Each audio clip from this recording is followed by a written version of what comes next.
JPC की report पेश करने पर नेशनल कॉन्फ्रेंस के चीफ तर्जुमान तनवीर सादिक ने कहा कि वक्फ बोर्ड के साथ मुदाखलत को बिल्कुल गैर इखलाकी समझा जा रहा है। इस रिपोर्ट को मुसलमानों के खिलाफ मुतासब होने की वजह से तनकीद का निशाना बनाया जा रहा है और इससे बढ़कर ये कि पहली बार किसी गैर मुस्लिम को वक्फ बोर्ड में शामिल करने की तजवीज़ दी गई।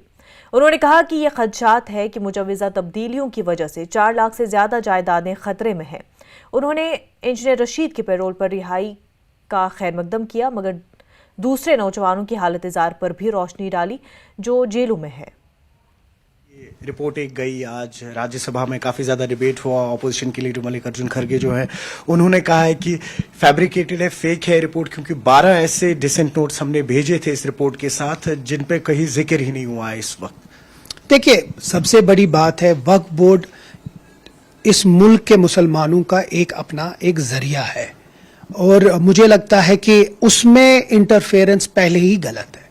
अब इन लोगों ने एक जेपीसी बनाई थी जिसमें इनने हर किसी जो इस मुल्क के जो अलग अलग शहरों से हैं या अलग अलग एमपीज हैं उनसे उनके तासुरात मांगे थे। अब आप हैरान हो गए कि 11 पार्लियामेंट मेंबरों ने, जो कमेटी के मेंबर्स थे, उनने अपना डिसेंटिंग नोट रखा था कि जो इस वक्त का रिपोर्ट है न वो इस मुल्क के मुसलमानों के फेवर में है, उल्टा उनके खिलाफ है। और उसकी मैंने पहले भी वजाहत की होगी, मैं आज भी करूंगा कि ये पहला वक्फ बोर्ड होगा या सेंट्रल वक्फ बोर्ड जिसमें एक नॉन मुस्लिम भी मेंबर होगा, जबकि हिंदू बोर्ड या सिख बोर्ड में ऐसा कुछ नहीं होगा। दूसरी चीज, जो वक्फ बाय यूजर की हम बात करें उसमें 4 लाख प्रॉपर्टीज रिस्क पे आ जाती हैं जो मुसलमानों के हाथ में है।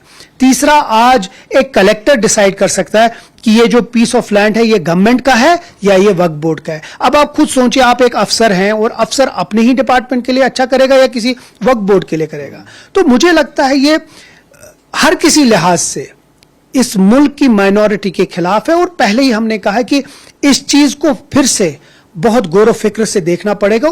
जिस फॉर्म में इस वक्त ये रिपोर्ट है वो हमें नामंजूर है।